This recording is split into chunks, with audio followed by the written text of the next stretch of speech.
چطورید بابا جون؟ همکار بهشتی. میخواستم بپرسم که آلبوم کارم مجوز پخش گرفته یا نه؟ منفی. به علت عدم همخوانی با شؤونات اسلامی. اجازه شوهرتون رو داری؟ شوهر من معتاده، توی زندونه، 20 ماه به من خرجی نداده. من کنیز نمیخوام، ولی از یک خانومم بدم نمیاد.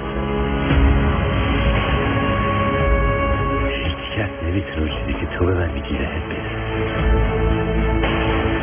جوابتونم مثبته. تازه حقوق منم برای هر دومون کافیه. تموم کنیم بحث.